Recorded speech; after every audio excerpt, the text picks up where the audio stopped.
Who can through stillness gradually make muddy water clear? Who can through movement gradually stir to life what has long been still? Istishia is the elemental god of water and of purification. He is also known as the Water Lord, as King of the Water Elementals, and as God King of Undines. Unlike Umberlee, the Queen of the Sea, or Eldath, the Goddess of Rivers, Istishia is not associated with any particular body of water. Rather, he represents the concept of water itself, its purity, its mutability, and its undeniability. Istishia will adapt his appearance to fit the situation.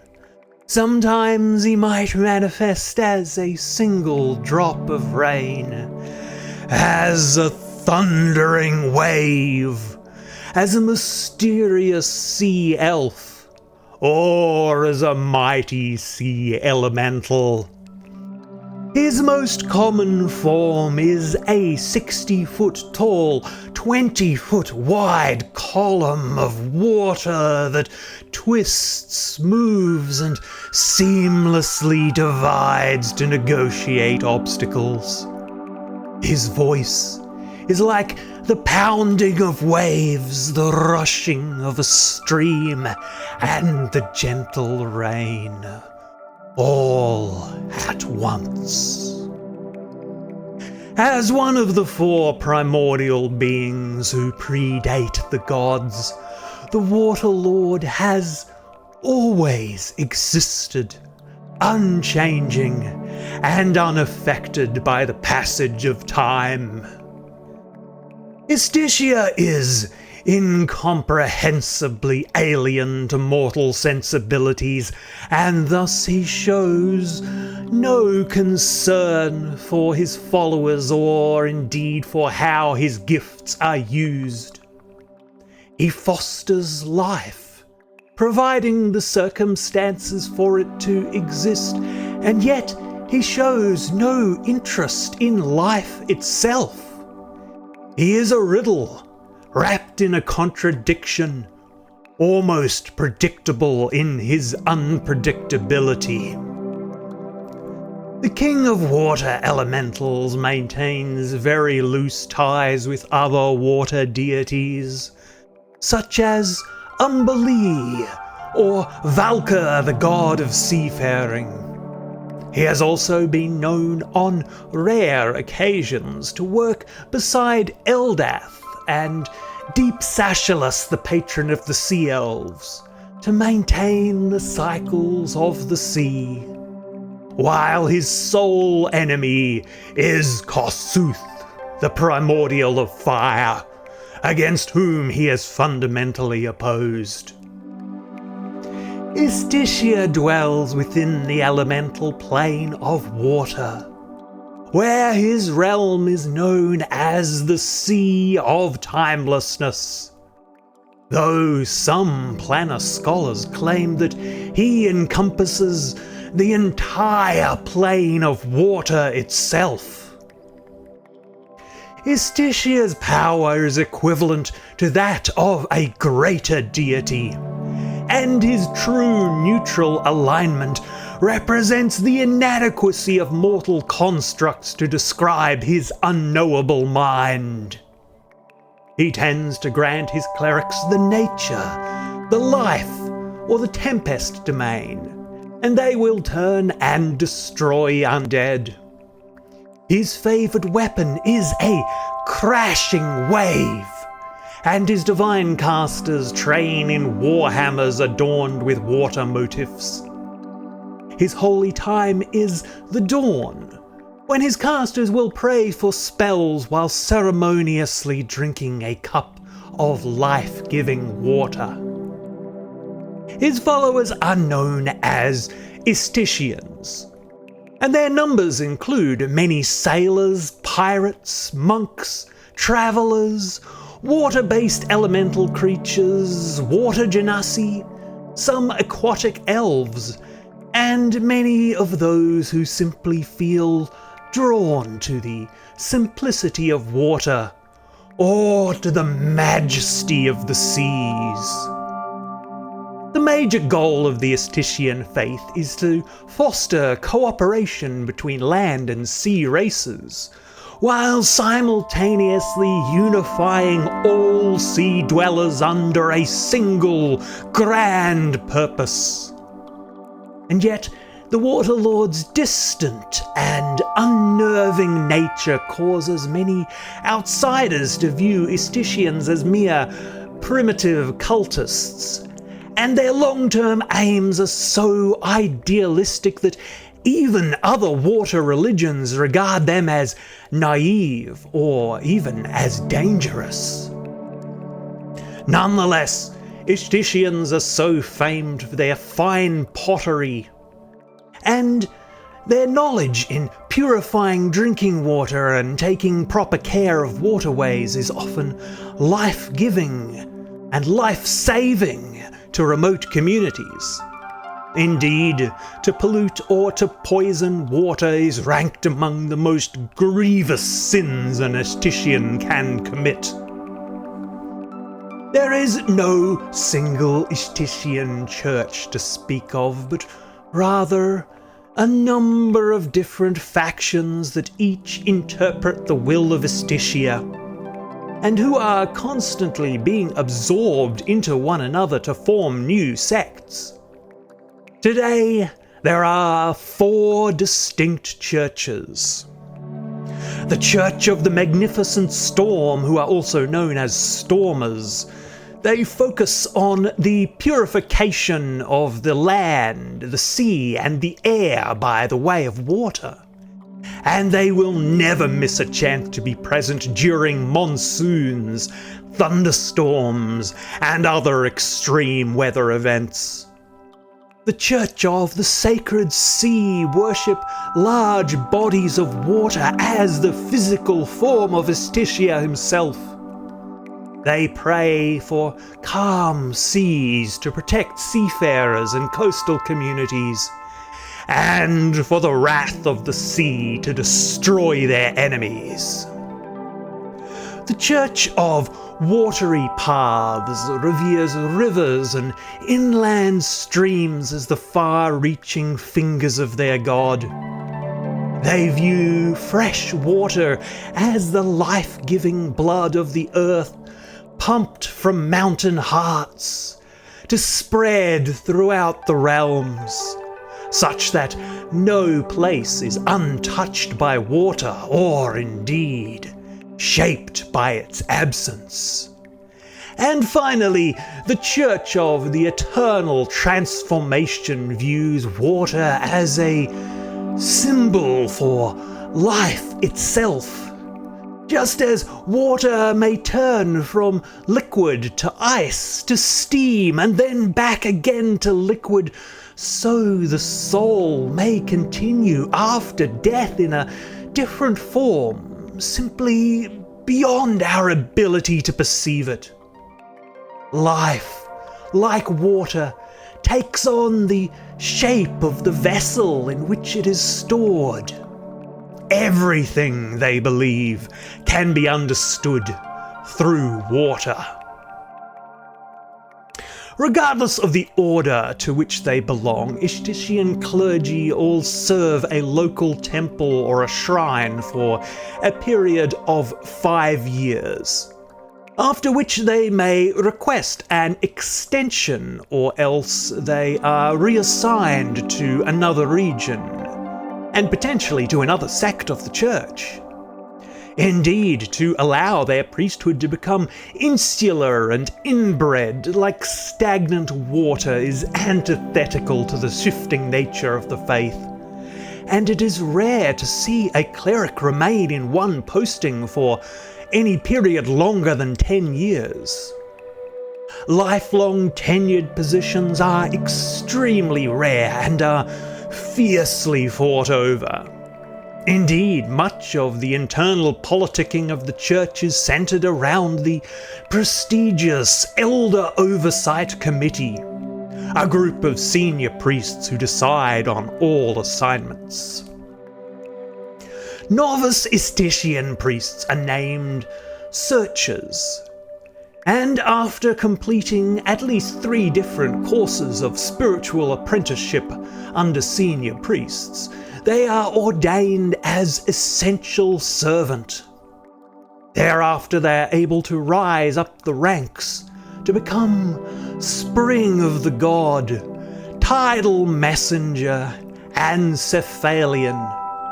Then, once they reach the rank of Full Flood, they become senior priests, and the greater among them are named Monsoon. The head of a temple is known as Grand Oracle, whilst all temples within a region are ruled over by a single Stratus Primae, while the whole faith is governed by a hereditary position known as Delphine Regent. Finally, a priest of any rank who has successfully defeated a powerful enemy of the faith may add the honorific of True before their title. So therefore a Monsoon who has defeated a leader of the Church of Kossuth, for example, would be able to call themselves True Monsoon. Specialty Istishia priests are known as Water Walkers, and they are responsible for the material offerings made up to the Water Lord in exchange for the continued flow of divine magic to his followers. This is achieved through a ritual known as wave riding, which involves hours and hours of chanting and the reading of holy texts, after which a large water elemental is summoned, and which will carry the summoner across the surface of a large body of water in an exultant ride. Thereafter, the elemental will be showered with gifts of pottery, of jewellery, of art, of texts, of fine wine, and garlands of flowers, all of which it shall carry back to the Sea of Timelessness to present to the Water Lord personally. All Water Walkers are aquatic elves, half-elves of aquatic origin, tritons, sirens, merfolk, locathars, reef giants, and selkies. While for the importance of protecting this sacred rite, Water Walkers also receive extra training and powerful magical abilities. They are constantly affected by water walking and water breathing spells, as well as a freedom of action spell while immersed in water. They are resistant to cold and to acid damage. They may cast water-based wizard spells in addition to their divine magic, and they possess a number of spell-like abilities. However, they cannot use any spells or magic that employs fire, including magic items. And finally, all water workers possess the ability to summon a water elemental once every 10 days after an hour-long ritual, and multiple water walkers may join together to increase the size and the power of the summoned elemental. Scattered worship to Istishia can be found in most coastal regions, near Great Lakes, near springs, and across waterways, as well as many locations hidden beneath the oceans. But the only landed state that includes Istishian worship as a matter of course is the autocracy of Kalimshan, as water is most precious to those who live by the desert. Within Kalimshan, There are a number of important shrines to the Water Lord, such as the monolithic steps of Istishia within the city of Keltar, wherein water from the Kalim River is constantly pumped up to the top of the tall structure, which then magically cascades down the sides, forming an enormous fountain that dominates the city skyline. While within the capital city of Kalimport, the waterfront district is towered over by the Palace of the Cresting Wave, an elaborate and ornate 7-story building. Whilst far away, at an unknown location somewhere beneath the trackless sea, lies the castle of the Dancing Dolphin, the underwater fortress of the Delphine Regent, the head of the church. Istishia sponsors 2 crusading orders, one above the water and one below. The Cavaliers of the 7 Seas are a military order of water-breathing races, and the Cavaliers of the Ever-Changing Truth are for those who breathe air. Both groups guard holy sites, escort wayfaring and seafaring pilgrims, and carry on the eternal war against the soldiers of Kasuth, the Fire Lord. And there is also an order of Istishian monks, known as the Order of Cryptic Transformational Purity. They are a lofty, detached collection of monks, sages, and philosophers, who are mockingly named Fishtitians by their detractors, so named after the merfolk upon their crest. In my world, those who study the divine have no choice but to remark upon the fluidity of faiths and pantheons as they merge, separate, and adapt to fit the mold presented by the zeitgeist. Indeed, perhaps none have delved deeper into this study than the heretical faith of the 7 divines, who they point to the emergent suras, the godlike beings that they believe have taken domain over the elements.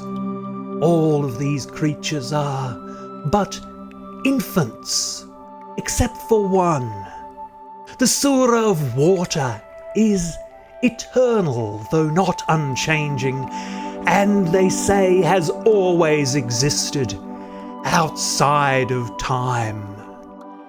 Her name is Marela, and she shepherds and collects the spirits of the dead, adding them to her infinite ocean of souls and protecting them through the silence of the gods. The origins and the nature of Marela are hotly debated. The sect of the post-Diluvians being her most revolutionary followers, they point to a common tale from the divine spell plague that speaks of a beast so large it blocked out the sun, that emerged from beneath the earth and entered the sea to drink it dry, and then released the waters out again to sweep over the lands like a tidal wave. Yet, curiously, no literary or archaeological account can agree upon the location, the appearance, the nature, or even the date of this monstrous event. But to post-Diluvians it was the awakening of Marela, the first god, who began the present world. They compare the retelling of this story to the sleeping mind, which, upon waking, will retroactively order the dream chaos of things too large, too complex, or too painful for our minds to comprehend into a single, coherent narrative into which we project a trail of clues drawn up from our own psyches that lead us back to the essential truths of our experience. This event, they say, it was the Great Anomaly, the destruction of the material plane, and the recreation of itself in an imperfect replica. Therefore, the dreams of creatures towering over the earth and of floods washing all things away are but the yearning mind's collective insanity, grasping to explain the moment that freed the whole world from the old ways. And yet the post-diluvians are a young, idealistic and rare group. Far more common among the worshippers of Marela are the Methuselahs, a more pragmatic cult who are found in seafaring ports throughout the north and western parts of Faerun. Their faith is hidden away from prying eyes when they tread upon land, but at sea, when the rules of the ocean become the only law of man, pragmatic sea captains know not to interfere with the superstitions of sailors, no matter how heretical they may be. This cult holds up the name of Methuselah as a sacred and protective incantation. They paint it onto the side of ships for all to see. They carve it onto the mast to run their hands over for luck, and they whisper it into sudden squalls that threaten to scuttle them. And they sew it onto clothes worn into sea battles. Methuselah. This is their name for Marela, whom they entreat to keep their souls safe should their bodies be lost at sea. Indeed, when a Methuselan dies, a sombre rite of burial at sea occurs, whereupon the community of sailors will gather at the side of the ship facing the sunrise or the sunset, whichever was closest to the time of death. Then the gathering will together chant the syllable Ma, whilst those holding aloft the dead man who is sewn into a piece of sailcloth will reply with Thu, and the group answers Selah. So on it goes in a chant, Ma, Thu, Selah, Ma, Thu, Selah, until the pole-bearers fall silent to give up their companion to the depths, while the rest continue to chant their parts alone. Ma, Selah, Ma, Selah. The best efforts of mortal minds to decipher the mysticism of Istishia have revealed the following meditations. All things are water, connected, flowing and joining in form and purpose, to become grand tidal cycles of ebb and of flow. Water is undeniable and supreme, as it triumphs over the other elements, dissolving earth, extinguishing flame, and freely travelling through air as clouds before returning to water once again as cleansing rain. From water to water again. Water is transcendent. It keeps the other elements in harmony. As the water lord may change and yet stay the same. You too are like water. By knowing this, you may become closer to your essence that is unchanging through change. And by distilling this personal truth, you may send forth your purest excellence to enrich the world. One should flow like water, bend with obstacles, but one should not drown reason when finding their own flowing route. And finally, water knows where to flow, down mountains and through riverbanks, as do the truths of Istishia find their way across the lands to the great sea, by easing pathways and by gentle overflow, not by forceful will to push uphill and over mountains.